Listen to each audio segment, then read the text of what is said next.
Bienvenido a Lectura Bíblica en un año. Gracias por continuar con nosotros. Y felicidades.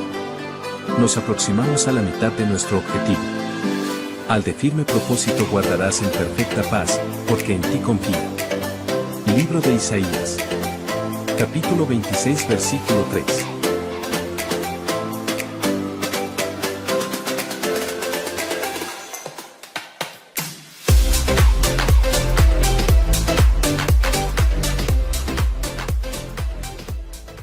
El segundo libro de las Crónicas, capítulo 22. Entonces el pueblo de Jerusalén proclamó como siguiente rey a Ocosías, el hijo menor de Joram, ya que bandas saqueadoras que llegaron con los árabes habían matado a todos los hijos mayores. Por eso Ocosías, hijo de Joram, reinó sobre Judá. Ocosías tenía 22 años cuando subió al trono y reinó en Jerusalén 1 año. Su madre se llamaba Atalía y era nieta del rey Omri. Ocosías también siguió el mal ejemplo de la familia del rey Acab, porque su madre lo animaba a hacer lo malo. Hizo lo malo a los ojos del Señor, igual que la familia de Acab.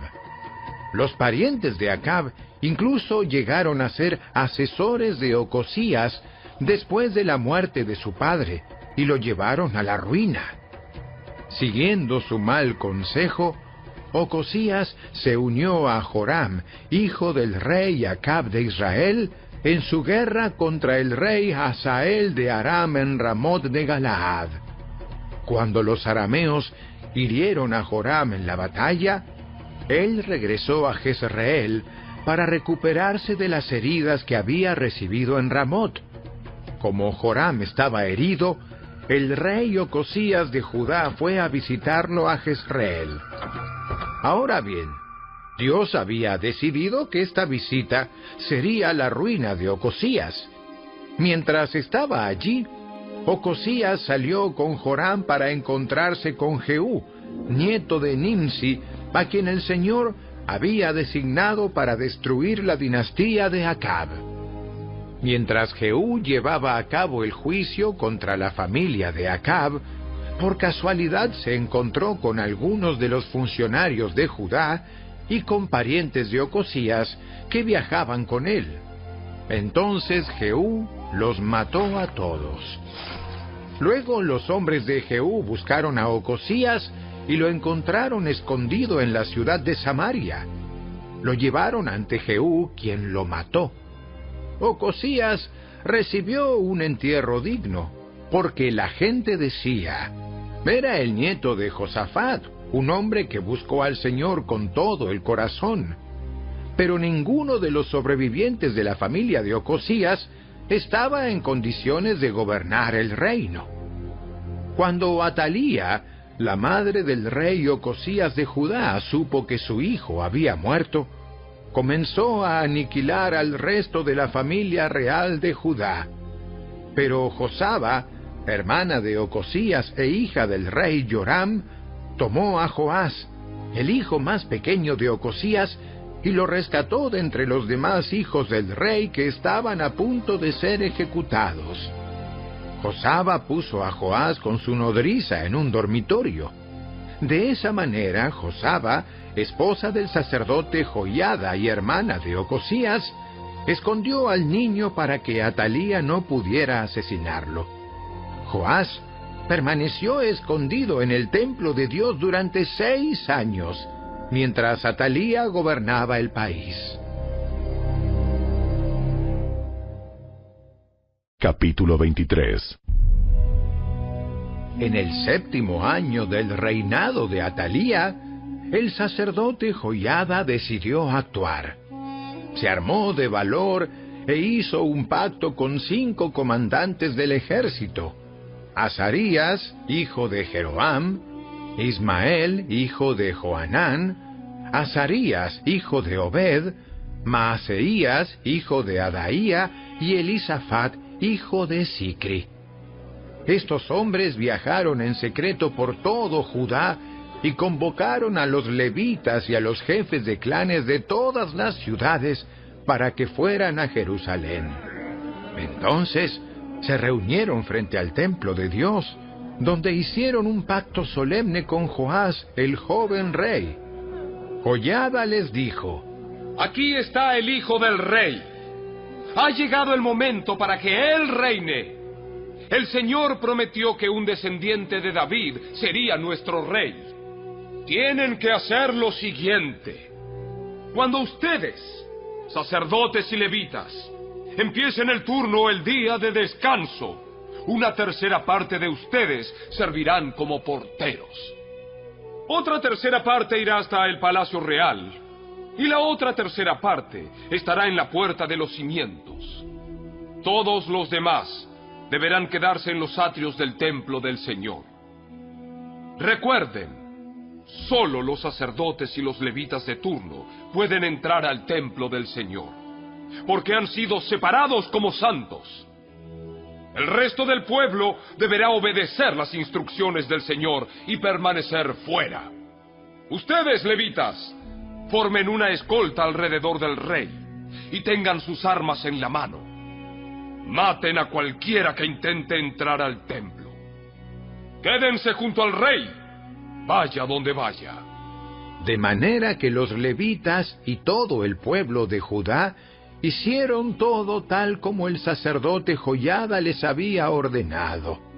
Los comandantes se encargaron de los hombres que se presentaban para su turno ese día de descanso, así como los que terminaban el suyo. El sacerdote Joiada no permitió que ninguno se fuera a su casa después de haber terminado su turno. Luego, Joiada dio a los comandantes las lanzas y los escudos grandes y pequeños que habían pertenecido al rey David y estaban guardados en el templo de Dios.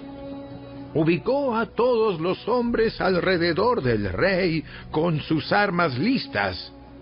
Formaron una hilera desde el lado sur del templo hasta el lado norte y alrededor del altar.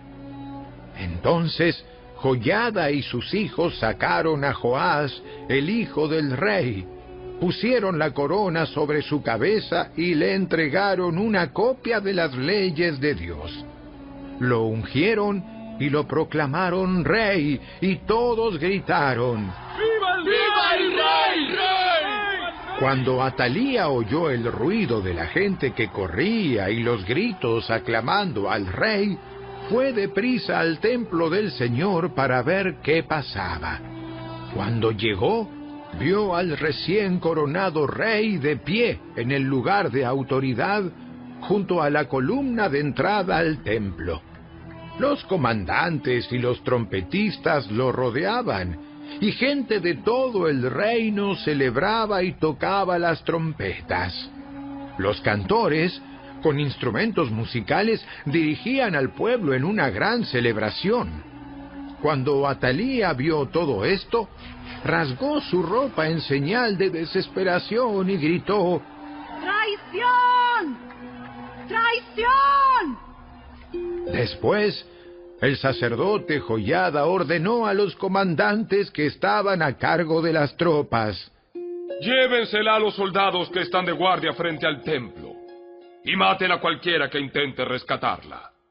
Pues el sacerdote había dicho: no deben matarla dentro del templo del Señor. Por eso la agarraron y la llevaron a la entrada de la puerta de los caballos en el predio del palacio. Y allí la mataron. Luego Joiada hizo un pacto entre él mismo, el rey y el pueblo, de que serían el pueblo del Señor. Así que toda la gente fue al templo de Baal, y entre todos lo destruyeron.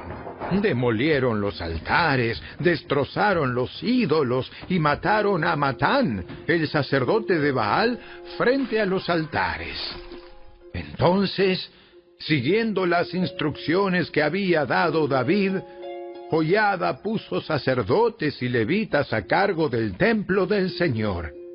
También les ordenó que presentaran ofrendas quemadas al Señor, como estaba establecido en la ley de Moisés, y que cantaran y se alegraran, tal como David había instruido. También colocó porteros en las puertas del templo del Señor para impedir la entrada a todo aquel que, por cualquier motivo, estuviera ceremonialmente impuro. Después los comandantes, los nobles, los gobernantes y toda la gente del reino escoltaron al rey desde el templo del Señor. Pasaron por la puerta superior, entraron al palacio y sentaron al rey en el trono real. Toda la gente del reino se alegró y la ciudad estaba tranquila, porque Atalía había sido ejecutada. Capítulo 24. Joás tenía 7 años de edad cuando subió al trono y reinó en Jerusalén 40 años. Su madre se llamaba Sibia y era de Beerseba. Joás hizo lo que era agradable a los ojos del Señor mientras vivió el sacerdote Joiada. Joiada eligió 2 esposas para Joás y tuvo hijos e hijas. En un momento dado, Joás decidió reparar y restaurar el templo del Señor.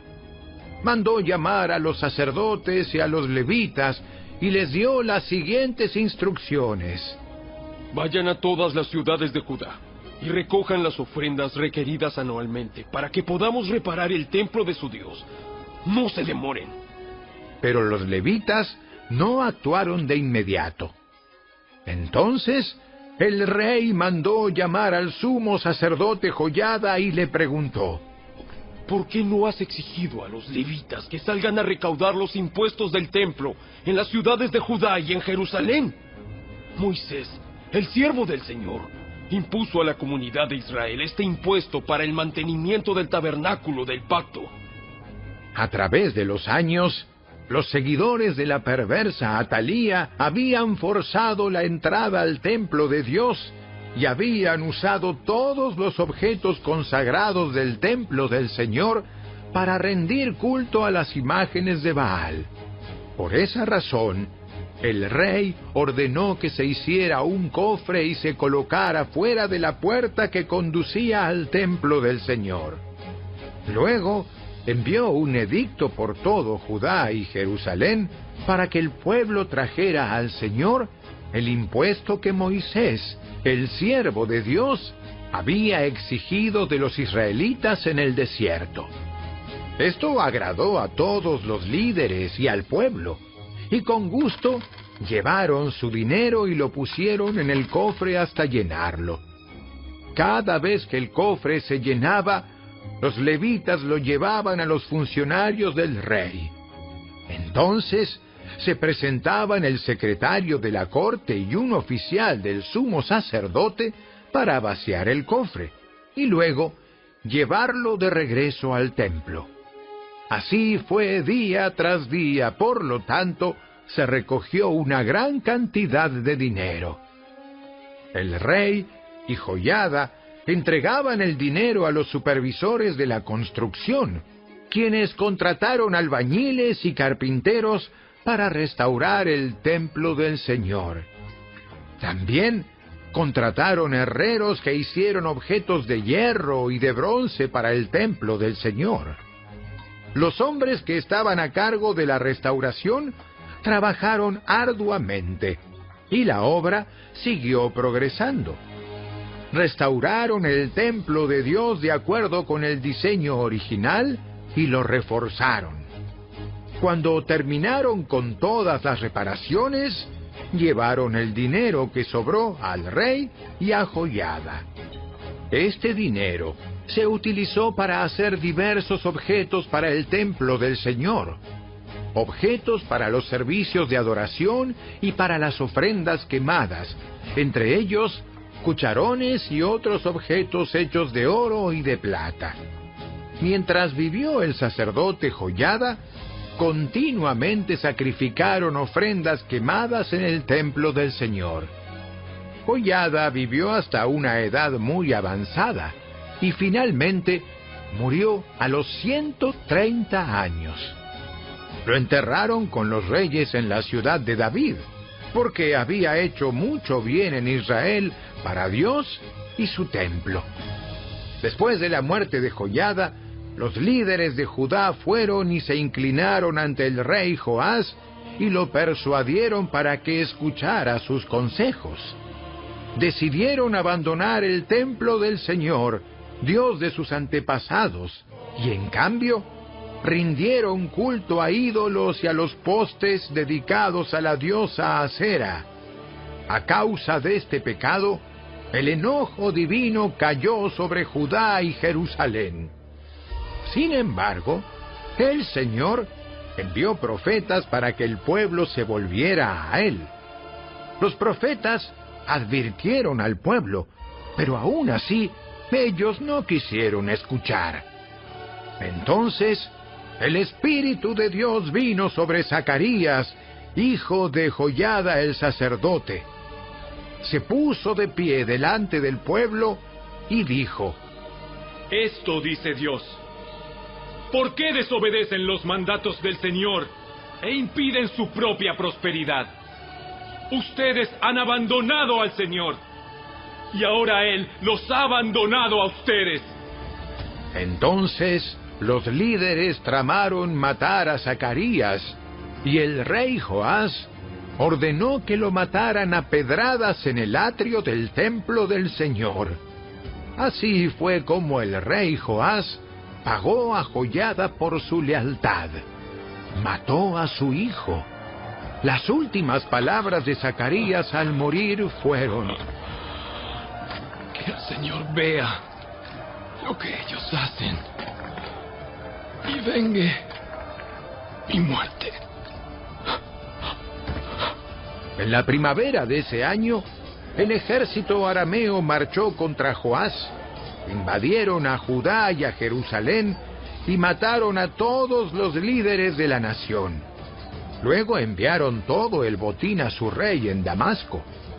Aunque los arameos atacaron con solo un ejército pequeño, el Señor los ayudó a vencer al ejército mucho más grande de Judá. El pueblo de Judá había abandonado al Señor, Dios de sus antepasados, y por eso se llevó a cabo juicio sobre Joás. Los arameos se retiraron y dejaron a Joás gravemente herido, pero sus propios oficiales conspiraron para matarlo por haber asesinado al hijo de Joiada, el sacerdote. Lo asesinaron mientras estaba en su cama. Luego lo enterraron en la ciudad de David, pero no en el cementerio de los reyes.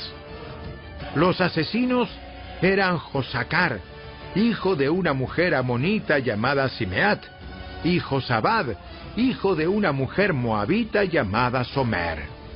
El relato sobre los hijos de Joás, las profecías acerca de él y el registro de la restauración del templo de Dios están escritos en el comentario sobre el libro de los reyes. Su hijo Amasías lo sucedió en el trono. El Evangelio según Juan, capítulo 16. Les he dicho estas cosas para que no abandonen su fe. Los expulsarán de las sinagogas y llegará el tiempo en que quienes los maten pensarán que están haciendo un servicio santo para Dios. Eso se debe a que nunca han conocido ni al Padre ni a mí. Les digo estas cosas ahora para que cuando sucedan recuerden mi advertencia. No las mencioné antes, porque todavía iba a estar un tiempo más con ustedes.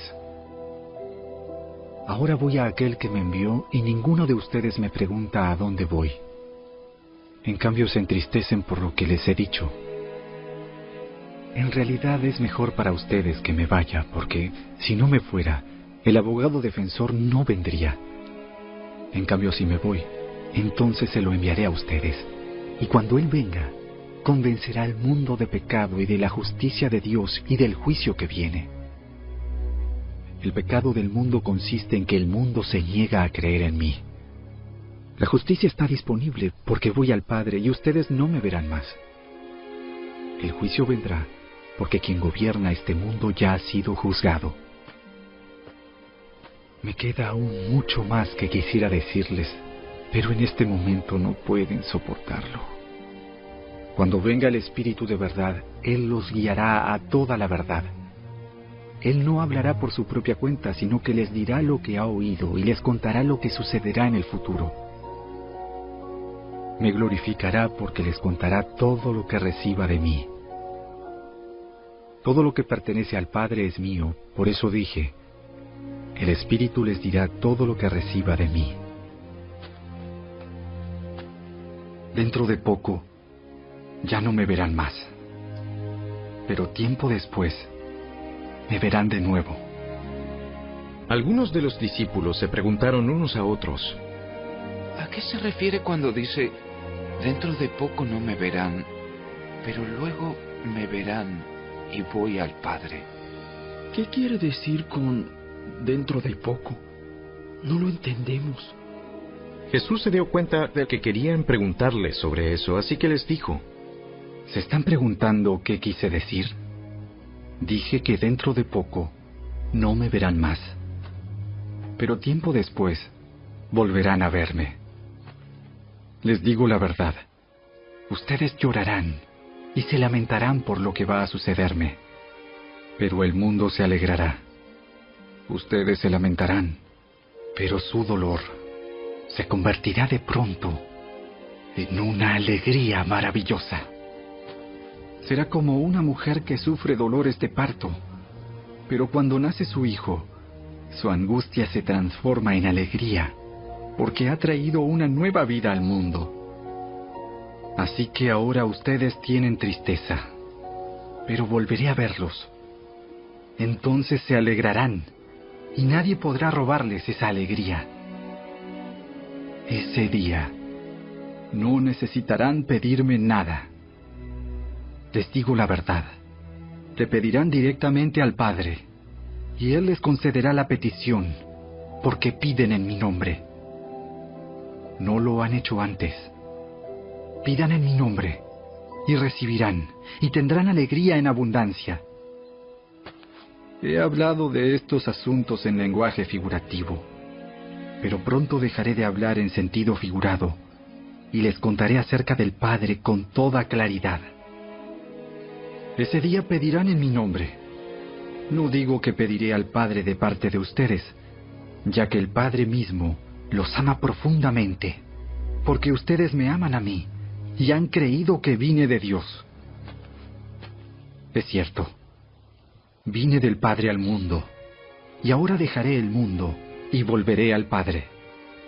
Entonces sus discípulos dijeron: Por fin hablas con claridad y no en sentido figurado.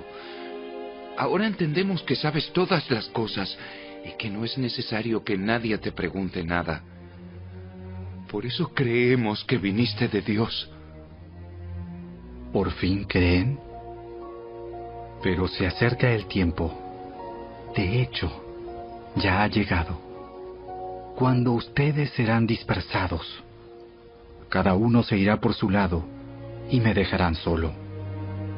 Sin embargo, no estoy solo, porque el Padre está conmigo. Les he dicho todo lo anterior, para que en mí tengan paz. Aquí en el mundo tendrán muchas pruebas y tristezas, pero anímense, porque yo he vencido al mundo.